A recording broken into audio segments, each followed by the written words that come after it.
Alors, on a souvent prétendu ou lu que François Hollande, Nicolas Sarkozy, euh, Angela Merkel, Jean-Luc Mélenchon, Marine Le Pen, Joseph Staline, Adolf Hitler, Fidel Castro étaient des gens, des penseurs radicalement différents. Eh bien, je vais vous montrer aujourd'hui qu'il n'en est rien. Car qu'est-ce qui les rassemble tous? Qu'est-ce qui fait le cœur de leur pensée? C'est l'éloge du travail. Tous ces gens-là pensent exactement la même chose, à quelques détails près.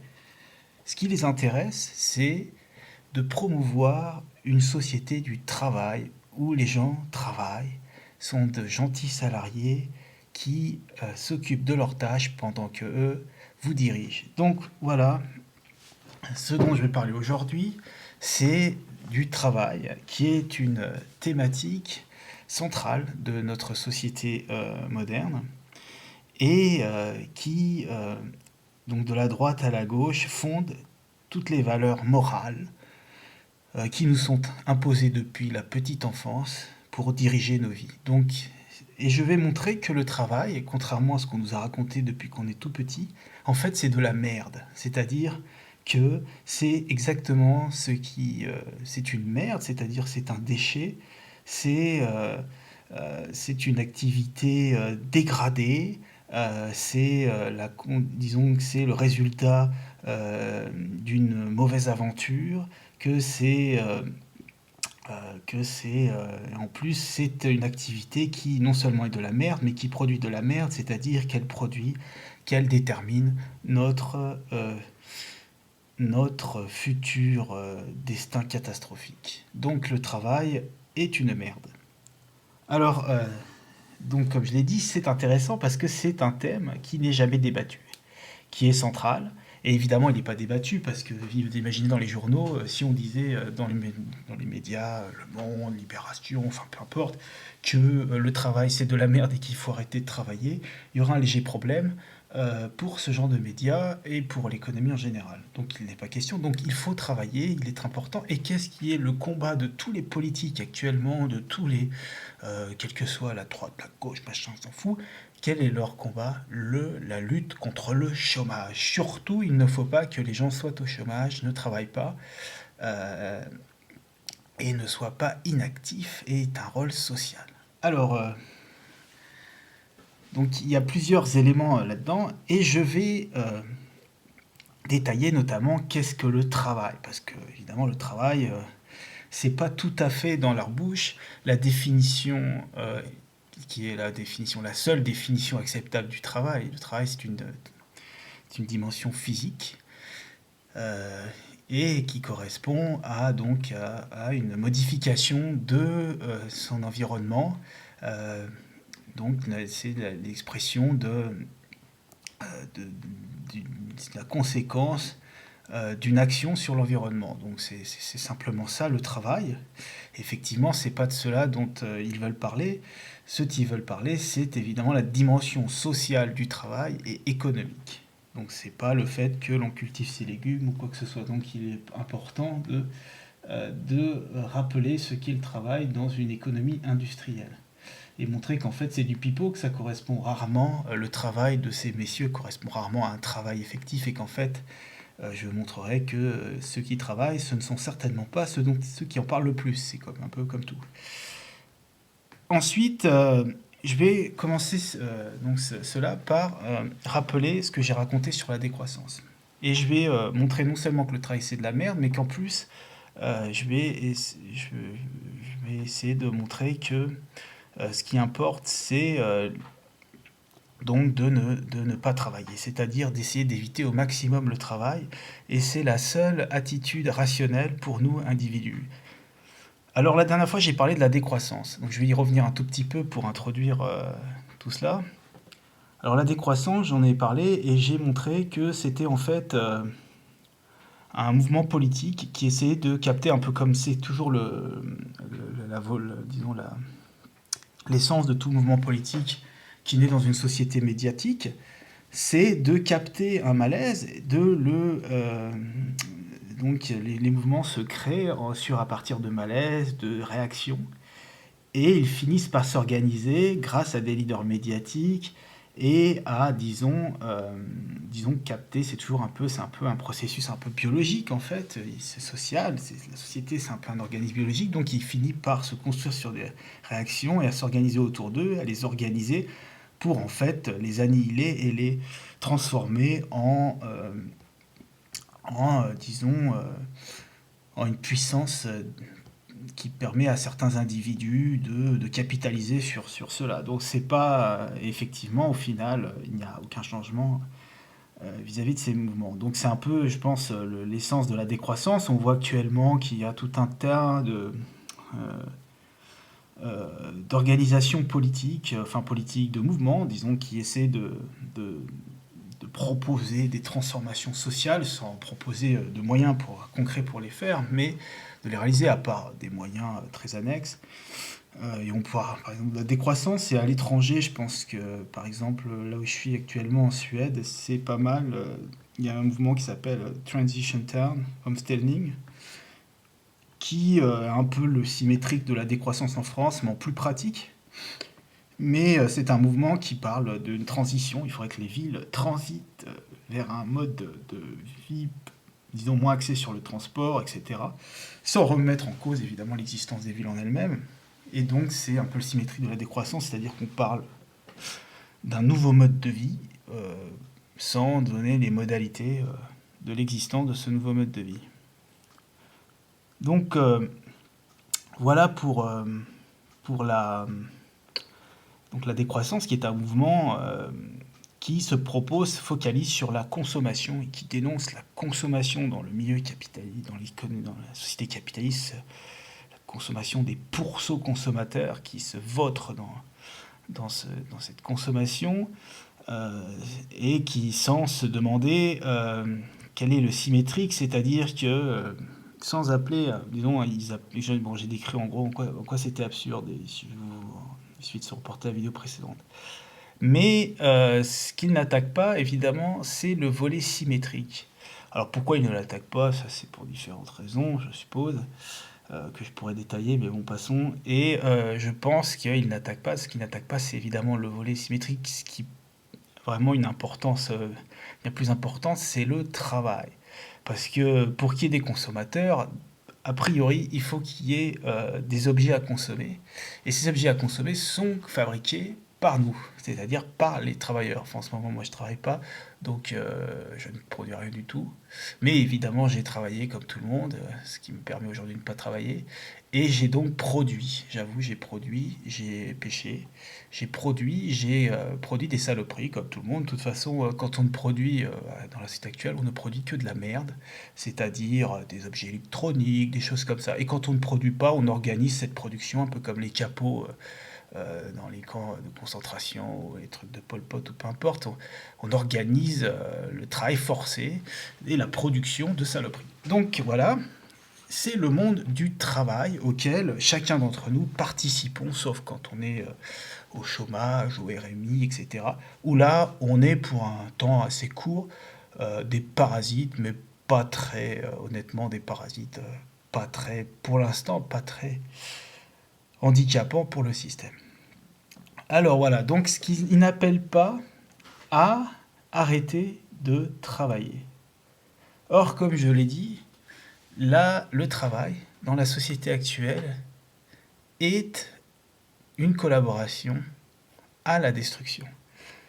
Toute société industrielle, c'est-à-dire notre société est une société industrielle, hein, c'est-à-dire que ce n'est pas une société qui vit du travail agricole, ce n'est pas une société physiocrate. S'il y avait une société physiocrate à côté de la nôtre, elle serait écrasée rapidement, hein, donc elle serait conquise par notre société industrielle qui s'est imposée partout par la colonisation et produite par les, euh, les industries multinationales qui n'ont plus besoin de sortir leurs fusils, sauf dans certaines zones où il y a encore des gens pas très civilisés, qui n'acceptent pas, qui ne comprennent pas les valeurs occidentales et qui sont un peu récalcitrants. Donc là, on sort encore les fusils. Mais ailleurs, tout le monde a été bien éduqué et tout le monde sait qu'il faut travailler, qu'il faut fermer sa gueule et qu'il faut gagner du pognon, c'est comme ça. Donc il n'y a pas besoin d'armes dans ces sociétés-là.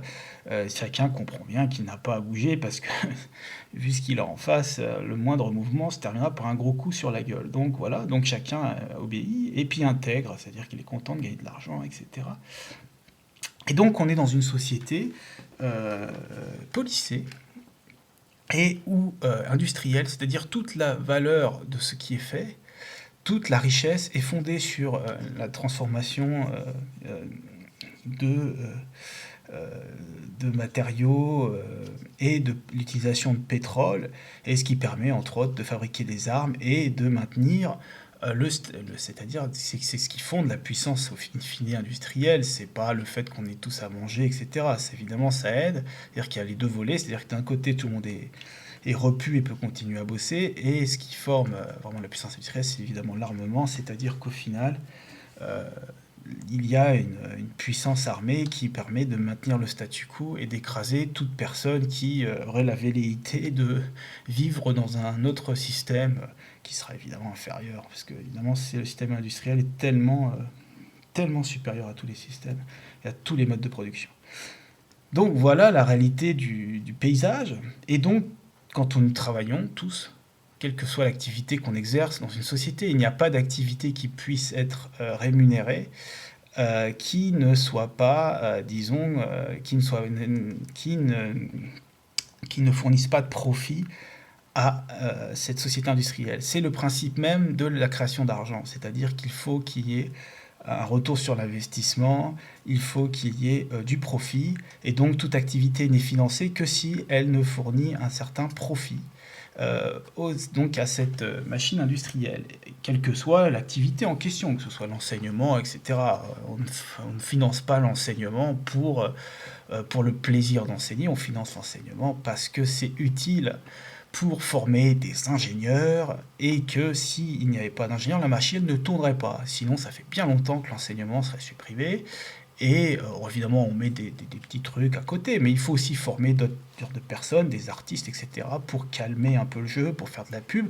Donc en fait, tout ceci, quelle que soit l'activité, il y a, disons, derrière l'existence et le fait que ça soit maintenu dans une société compétitive, fondée sur des rapports de compétition, c'est sur une utilité et une efficacité par rapport à l'outil de production. Donc voilà la réalité des faits et, disons, une description simple de notre société. Donc quand nous travaillons, nous participons évidemment à euh, à cette, euh, à cette machine, et chacun sait que cette machine est une machine aveugle, c'est-à-dire que ceux qui la dirigent, ça n'a rien, tout le monde se dit comment ça se fait que, euh, que l'on voit que tout va s'effondrer, etc., et que personne ne réagit. Mais c'est parce que c'est personne ne contrôle quoi que ce soit. Nous sommes dans une société où il y a des rapports de force entre les gens. C'est la constitution de cette société ne s'est faite que parce qu'il y a eu des rapports de force très brutaux entre les personnes. C'est ça, qu'il n'y a pas de cerveau dans la société.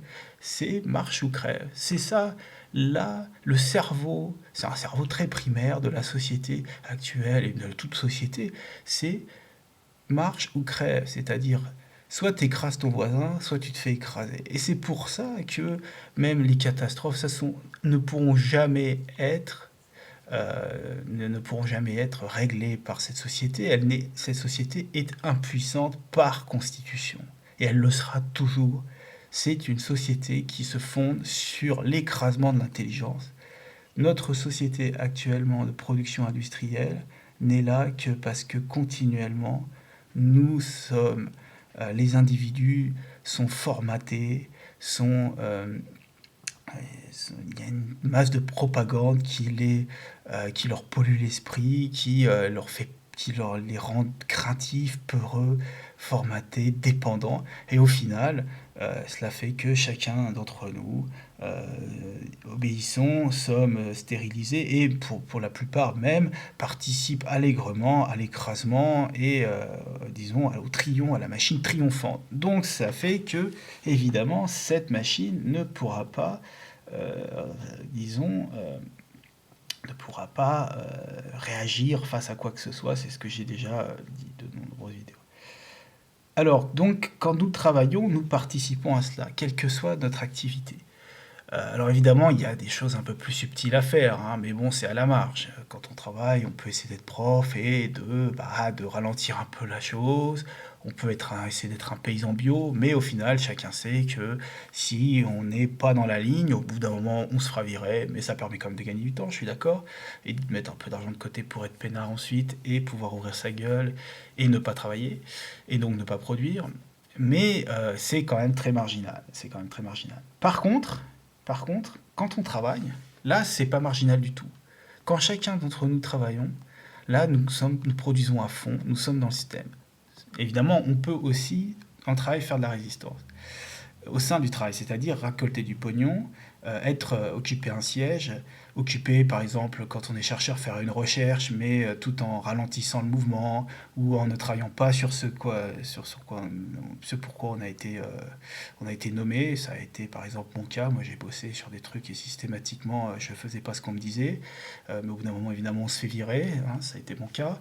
Donc il y a des moyens de résistance, mais l'important c'est donc je pense, le message qui doit constituer l'attitude individuelle, la seule façon rationnelle dans ce système, pour nous, individus qui, donc aujourd'hui, nous sommes une génération qui n'a aucun avenir, nous sommes une génération bon, on aura peut-être des enfants, mais c'est pas sûr. Si nos enfants sont là, la plupart, je pense, déjà la moitié d'entre nous sommes stériles, plus ou moins. Enfin, on a quelques spermes qui bougent, mais donc on aura peut-être des enfants, mais bon, qu'est-ce qu'ils vont devenir ces enfants? Je sais pas, pas grand-chose, donc il ne faut pas en faire beaucoup pour qu'ils aient une chance de survivre. Ensuite, bon, quel avenir économique? Je crois que bon bah. Bon, la retraite, je pense que la retraite, oui, il y aura une retraite anticipée, peut-être, au fond d'un trou, je sais pas, mais bon, enfin, faut pas rêver. Qui sait qui va payer? Enfin, il n'y aura pas de retraite. Chacun sait que le pétrole, dans quelques années, ça va être très, très, très, très cher. Ça sera tellement cher que, à mon avis, on n'en verra pas la couleur, nous qui sommes en bas de l'échelle. Bon, bah, la nature, je sais pas. Moi, je vais à la pêche, il y a des poissons. Il y a quelques poissons qui remontent de temps en temps à la surface, morts, quoi. Bon, je m'en pêche encore, hein, faut pas mentir, mais bon, ça devient de plus en plus difficile. Et il paraît qu'en plus, ça va être acidifié tout ça. Donc d'un coup, on verra plus, il y aura plus de poissons, il y aura plus rien. Enfin bon, je pourrais faire la liste. Au final, il y aura plus rien. Donc voilà. Donc pour nous, concrètement, qu'est-ce qu'on peut faire? Je pense que pour la plupart d'entre nous, on voit très bien que le travail n'est pas dans notre intérêt, qu'il faut travailler le moins possible. Les gens travaillaient autrefois parce qu'ils pensaient à un avenir hypothétique où il fallait mettre de l'argent de côté pour acheter une baraque ou je sais pas quoi. Bon, les baraques, vous avez vu les prix, vu la spéculation. On n'aura pas de baraque, on n'aura pas de terre. De toute façon, qu'est-ce que vous voulez? Donc voilà, donc bon, bah, on n'a pas d'argent à mettre de côté, on n'a pas vraiment d'avenir à provisionner. Donc au final, pourquoi travailler? Pourquoi travailler 8 heures par jour? Aller lécher le cul d'un patron, se faire bourrer le crâne, être esclave 8 heures par jour, pourquoi? Bah, pas pour rien. Pour bouffer, bon, euh, on peut trouver. On n'a pas besoin de travailler 8 heures par jour avec les salaires qui sont donnés pour bouffer. Donc, bon, au final, je pense que pour de plus en plus d'entre nous, le travail devient une option de plus en plus négligée. Et je pense que c'est l'attitude rationnelle. C'est-à-dire que non seulement chacun s'aperçoit, et il y a plein, c'est pour ça qu'il y a de plus en plus de chômage, parce que d'une part, bon, il n'y a plus de travail, il n'y a plus de travail, c'est-à-dire que tous les mecs qui sont en poste, ce sont quand même de gros radins qui n'ont pas trop envie de partager le travail, mais par ailleurs, ça les fait chier de voir des feignants, mais tant pis pour eux. Et puis ensuite, bon, rien ne vous est proposé. De toute façon, le travail, c'est quand même, dans l'industrie actuellement, c'est travailler pour des projets auxquels on sait très bien qu'on travaille disons, contre quoi on se bat. Donc, on n'a aucun moyen d'influencer la machine productive. Et ceux qui sont en place, évidemment, défendent des projets d'arrière-garde, comme, je ne sais pas, moi, continuer sur la lancée, des produits de plus en plus polluants, enfin que de la merde. Donc bon, le travail, évidemment, n'est pas très attirant. Et ensuite, donc individuellement, je pense qu'on n'a pas vraiment, il y a plus tellement, c'est plus tellement sexy le travail. Et en plus, donc il y a plus tellement le travail n'est pas une option. De plus en plus, le but de cette machine, c'est de le réduire. Et donc, Je pense qu'on est de plus en plus nombreux. Mais en plus, je pense que si on veut, il y a peu de moyens de sortir de ce système, mais qu'un des moyens qui peut être, qui peut avoir un impact, c'est justement de remettre en cause cette religion du travail et d'essayer de montrer aux gens que, enfin certains qui sont encore jeunes ou qui ont quelques scrupules, que justement c'est de répandre se faire un peu de prosélytisme anti-travail et de montrer que de toute façon, très clairement, c'est de les libérer un peu sur ça. Moi, j'ai lu des trucs, j'ai aussi été libéré, j'étais un bon petit travailleur comme plein de personnes, et puis je me suis aperçu que non seulement j'avais aucun avenir là où je bossais, qu'en plus je bossais pour la carrière de chef, qui eux n'en avaient rien à foutre et avaient 10 esclaves pour une carrière, donc bon, autant se casser. Et en plus, j'ai vu que je travaillais systématiquement sur des sujets auxquels j'avais aucun impact, que je travaillais sur ce sur quoi disons, j'avais envie de lutter, et que, au final, au lieu de faire de la recherche, par exemple, sur des choses qui pourraient avoir une certaine utilité, par exemple, c'est de réduire la consommation d'objets comme, je sais pas, les ordinateurs, etc. En fait, on faisait de la recherche pour l'armée ou pour augmenter la puissance de calcul, mais pas du tout pour des... Donc, au final, je pense que la seule attitude rationnelle, c'est de se casser et, euh, et de répandre de montrer que rationnellement, il n'y a pas de place dans le monde du travail pour tous ceux qui veulent vraiment, disons, garder une certaine, disons, rester sain d'esprit et ne pas finir comme des abrutis qui suivent bêtement et qui veulent garder une certaine indépendance d'esprit. Donc il n'y a pas de place pour eux dans le monde du travail et il faut l'éviter au maximum. Alors évidemment, c'est pas toujours concrètement facile, mais déjà d'avoir une attitude de résistance, de participer. Parfois, on est forcé de faire des choses, mais on n'est pas obligé de collaborer activement. Et ça, c'est très important. Et donc, de répandre cet esprit de défiance vis-à-vis du travail et des activités salariées, je pense, est quelque chose de salutaire.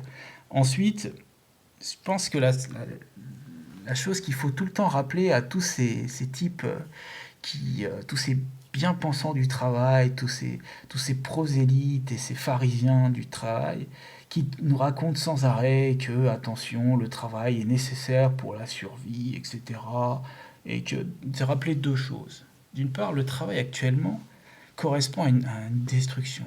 C'est une évidence, mais tout ce qui est produit actuellement contribue à détruire. Par exemple, je ne sais pas, la surpêche. On pourrait dire, bon, voilà, les petits pêcheurs, autrefois le travail de pêche avait un sens. Les types, ils allaient sur des bateaux, ils étaient courageux, ils allaient sortir du poisson et ils se nourrissaient avec. Aujourd'hui, que font ces grands bateaux? D'une part, ils foutent au chômage tous les autres. Euh, les quelques employés qui sont dessus, évidemment, eux travaillent, alors tout le monde va les valoriser. Oh, que c'est bien, ces pêcheurs qui vont matin, travaillent jour et nuit. Bon, ce sont de véritables esclaves pour des patrons qui s'en foutent plein les poches. Et qu'est-ce qu'ils font, ces esclaves? Ils participent au pillage des océans, c'est-à-dire ces bateaux correspondent à un mode de vie, un mode de gestion catastrophique des océans, où ils sont en train de tout piller, chacun tous les calculs scientifiques des biologistes le montrent, ce mode d'exploitation est calamiteux. Et en quelques années, ils ont réussi à foutre en l'air des réserves qui, pendant 1000 ans, étaient restées quasiment stationnaires, parce que tout simplement leurs filets, leurs techniques sont très intensives, détruisent tout en quelques mois, prennent des stocks de poissons en entier, ne laissent aucun reproducteur, grattent les fonds, et puis au final on jette la moitié par-dessus bord ou les trois quarts, ça finit en farine de poisson parce que ça peut pas être vendu directement, et au final, et en plus ça pique le poisson de tous les petits pêcheurs sénégalais et compagnie, et en plus ça fout la moitié des petits pêcheurs locaux qui sont interdits de pêche au chômage. Donc voilà le système actuel. Donc le type qui participe là-dedans, je suis désolé, il n'apporte rien au bien-être individuel des millions d'individus. Il est en train de saloper leur existence. Donc voilà la réalité du monde du travail aujourd'hui, quel que soit le milieu. C'est un monde qui est axé sur un profit. C'est la règle maîtresse de notre société. Et donc un monde de destruction. Donc tout travail correspond à une destruction. Mais en plus, tous ceux qui baratinent en nous disant que c'est grâce à leur travail qu'ils paient les allocations, etc., etc., d'une part, il faut leur rappeler deux choses. Que quand on est salarié, on a le droit au chômage. D'accord? Donc ça correspond au travail qu'on a fourni autrefois. S'il y a du chômage aujourd'hui, c'est parce que les mecs, ils peuvent facilement nous foutre à la porte. Et donc, ils se sont arrangés avec les syndicats pour que ça soit possible. Et ils ont donné une petite compensation. Donc, on la ramasse et on n'a rien à demander à personne. On a bossé, c'est l'argent. On ne va pas en plus travailler gratos. Donc, le chômage est un droit. Et je conseille à tous ceux qui, euh, qui en ont ras-le-bol de leur boulot, de se faire virer et de ramasser le chômage et de vivre au maximum au chômage et d'aller se battre face aux assédiques pour aller dire d'aller se faire foutre pour leur petit stage de merde, que en fait on n'en a rien à foutre, que c'est un droit et que jusqu'au bout on le prendra ce droit-là. Ensuite, tous ceux qui parlent du RMI, qu'il est payé par l'activité, etc. Évidemment qu'il est payé par l'activité, mais si vous croyez que votre travail correspond à une production de biens matériels réels, vous mettez le doigt dedans. Qu'est-ce qui produit aujourd'hui? C'est pas le petit travail, c'est pas vos petits bras. Qu'est-ce qui produit aujourd'hui? C'est le pétrole. Le pétrole, voilà de l'énergie. Avec vos petits muscles, vous n'êtes même pas capable de rouler en vélo et vous croyez que vous produisez quelque chose? Ben non, vous produisez que dalle. Qu'est-ce qui produit? C'est le pétrole, c'est la machine industrielle qu'il y a derrière. C'est elle qui produit. Après, un peu de gestion, deux, trois ingénieurs. Il y en a de moins en moins parce que de toute façon, ça coûte trop cher par rapport à ce que peut fournir du pétrole et peut fournir un ordinateur et des machines. Donc évidemment que c'est pas vous qui produisiez. Vous êtes là parce qu'on veut bien vous employer, parce que vous êtes gentil, parce qu'il faut bien des petits matons pour faire marcher le système. La réalité du travail. Donc aujourd'hui, le travail. Avant, on avait besoin de travailleurs parce qu'il y avait vraiment besoin de travail, il n'y avait pas de pétrole. Aujourd'hui, on n'a plus besoin de travailleurs. Le travail, maintenant, c'est un cadeau. On va le mendier. Voilà la réalité du travail. Donc vous ne produisez rien. C'est juste, vous avez une position dans laquelle vous bénéficiez de la redistribution des fruits du travail et le travail est assuré par du pétrole et des machines. Voilà la réalité du travail. Et donc c'est une machine en place et il est normal que comme ceux qui se sont fait exclure de la machine de production et qui en ont marre de cette machine de production, il n'est pas irrationnel qu'ils reçoivent comme vous recevez dans votre poste pour rester à votre bureau et taper sur un clavier, vous recevez des biens matériels qui sont produits par du pétrole, il est normal qu'eux aussi reçoivent des miettes. C'est tout à fait normal. Ils n'ont pas choisi ce système industriel. Il a été imposé un peu comme les Indiens qu'on fout dans des réserves. On leur a piqué leurs terres. Le minimum, c'est qu'on leur donne un steak. Ouais, ces pauvres Indiens, vu que, le steak ou des pâtes, hein, on leur donne plutôt des pâtes, vu qu'on leur a piqué leurs terres. Et nous, c'est pareil. On n'a pas choisi ce monde industriel. Ce monde industriel est en train de nous piquer nos logements, de nous piquer. Bon, nos terres, ça fait déjà plusieurs générations. Les gros paysans sont installés en tout prix. Bon, on n'a pas le choix. Et donc, on se battra pour que les miettes tombent. Ça sera, et tout le monde le sait, et le gouvernement le sait. Et c'est pour ça qu'il y a le RMI. Et donc, c'est pas vous qui le payez, le RMI. Le RMI, ce qui le paie, c'est la machine industrielle. Ce sont les miettes de la machine industrielle. Et cette machine industrielle ne tient pas par vos petits bras. Je suis désolé, c'est un système qui s'est mis en place par lui-même, par la force, de la privation de terre, par le pétrole, par etc. Et c'est un système qui s'est mis en place. Et une fois qu'il est là, il tourne. Et il y a ceux qui sont au centre qui ramassent, et puis les autres qui ramassent un peu moins. Et puis c'est comme ça. Et donc voilà le truc. Alors maintenant, pour finir, je pense que il faut donc montrer je pense qu'il faut insister sur l'importance de la notion de résistance au travail, puisque c'est pas le travail. Donc je l'ai montré, il s'agit pas du travail de cultiver ses patates. Ça, il n'est pas question d'être résistant à ça. Si un jour effectivement la machine s'effondre, ce qui va arriver, il faudra que tout le monde se débrouille. Donc c'est justement ça l'intérêt de la résistance au travail, c'est d'essayer d'une part, de ne plus participer à ce système qui, de toute façon, travaille contre nous, de cette machine qui travaille contre nous, et de prévoir de toute façon son effondrement qui arrivera, et ça permet justement de se libérer du temps, de libérer son esprit, et, euh, et pour pouvoir justement essayer de faire et de concevoir autre chose, et notamment essayer d'apprendre des savoirs qui nous ont été privés dans le cadre, puisque nous on est formé juste pour servir la machine industrielle et on ne sait plus rien faire, hein, concrètement, on ne sait plus, je sais pas, tout nous est fourni par l'industrie, donc il va y avoir une transition très sévère et il faudra évidemment pouvoir faire face. Plus personne sait cultiver des salades comme autrefois, plus personne sait élever quoi que ce soit, plus personne sait faire ses vêtements, etc., etc. Donc ça va être brutal, et je pense que justement il faut commencer à se dire que ce monde du travail n'a pas grand-chose à nous apporter et qu'il est temps de se préoccuper de notre avenir. Et, euh, et ensuite, je pense que la résistance au travail, ça permet de se faire plaisir justement, je pense que c'est un moyen de lutte efficace euh, contre cet outil contre ceux qui veulent justement. Je pense qu'ils ont besoin de notre participation, et c'est pour ça qu'autant perpétuellement on insiste sur la nécessité de travailler, qu'il y a des punitions, etc. C'est parce que le système, je pense que ça, on touche quelque chose qui fait mal au système. C'est-à-dire que s'il y a une démotivation générale, effectivement, tout va s'effondrer, et tous ceux qui en profitent voient donc leur place.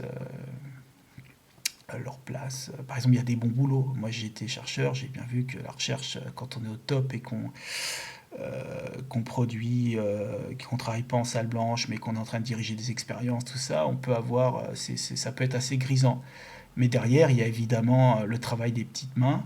Et par ailleurs, il y a le travail des petites mains en salle blanche, etc., le sale boulot, qui est fait par des gens qui sont pas permanents, et qui en général sont virés au bout de quelques années. Et puis par derrière, il y a toute la recherche, c'est appuyé sur l'industrie, et donc il y a tout le sale boulot, faire des ordinateurs, de créer des trucs matériels, etc., fait par des petites mains en Chine, etc. Et donc évidemment, les types qui ont des boulots grisants, eux, ont absolument peur que si tout le monde derrière ne voyait pas du tout l'intérêt de bosser pour ce genre de truc, de système dont ils ont rien à foutre, et ben évidemment, eux, tout ce qui fait, tous les pins dorsales de leur vie intellectuelle, de leur plaisir, etc., s'effondrent. Donc évidemment, eux, ils vont tout faire pour maintenir le système, y compris par la force. On pourrait généraliser ça à toute la politique, etc. Donc tous ces gens-là, évidemment, veulent que le système. Nous, on n'a aucun intérêt pratiquement à le système. Nous, on a plutôt intérêt à ce que ces gens-là se virent.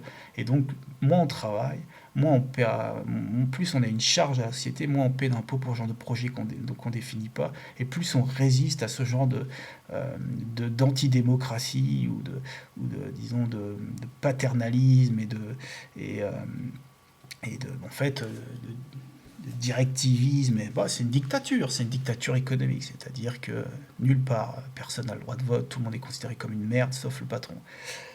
Donc voilà, il y a une façon de résister, et je pense que c'est la bonne façon de résister, et je pense que c'est quelque chose qui aura un impact. C'est de commencer à dire que le travail c'est de la merde, à répandre le message, et à soutenir tous ceux, à se soutenir, et à justement à essayer de rompre cet isolement de ceux qui le contestent, et à faire face à toute cette bien-pensance très agressive qui voudrait et je pense qu'elle sera de plus en plus agressive à mesure que la crise va se constituer. Donc, je pense que je reviendrai plus en détail sur cela, et sur le travail, et analyserai, c'est parce que c'est vraiment un sujet fondamental. Et donc, rappeler que, en fait, qu'il ne s'agit plus de travail aujourd'hui, qu'au contraire, le véritable travail, c'est-à-dire a été détruit par l'industrie, et donc c'est du pipeau aujourd'hui dans lequel on vit, c'est du pipeau qui est fondé sur du pétrole, et que tout ça se terminera très très rapidement et très mal. Voilà.